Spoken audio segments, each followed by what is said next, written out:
Hello, and welcome back to the Women's War, week by week. This time I thought I would tell you about a Christmas truce. Not the one that seems to have entered into the mythology of the war, and indeed a 2014 advertising campaign, but one that occurred in a hospital ward in France. Like many young women from the privileged social classes, 21-year-old Monica Salmond was desperate to become a nurse, and in August 1914, to her joy, she was taken on as a probationer at the London Hospital, one of the great training hospitals. By November 1914, she had completed her basic training and jumped at the opportunity of working at British Red Cross Hospital No. 4 in Wimereux in France.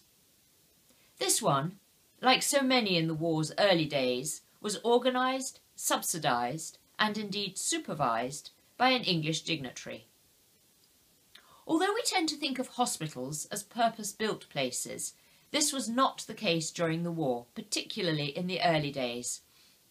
And No. 4 was rigged up in a very draughty, small, summer season hotel. When Monica arrived at this makeshift establishment, the November weather was filthy, and for several weeks the whole place was awash with mud and mush.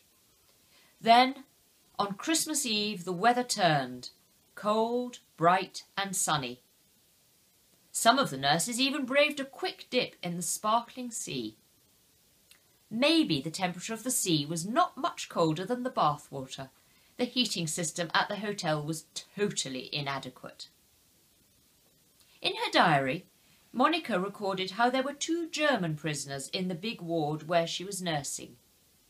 Later in the war, prisoners always had their own wards, but in the first months, many hospitals lacked the facilities for this segregation.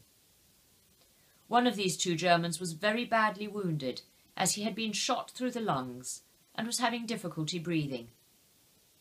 The English patients were not very sympathetic to his understandable moaning and how he screamed almost continuously day and night.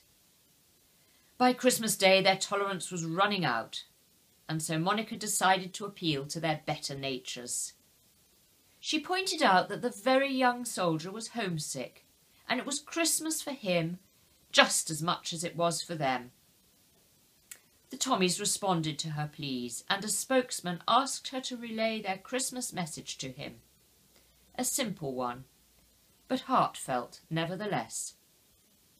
The young German boy who so longed to be spending the Weihnachtsfest among his own kind, and not in a ward full of enemy soldiers, was, the Tommies assured him, very welcome to stay here along of us. Far away from the now much reported Christmas truce of the trenches, the men of No. 4 General Hospital in Wimereux had also reached out to their supposed enemy and eased the mental, if not the physical sufferings of a young soldier who, like them, was caught up in this most cruel of wars. Come back soon to hear more about the Women's War, week by week.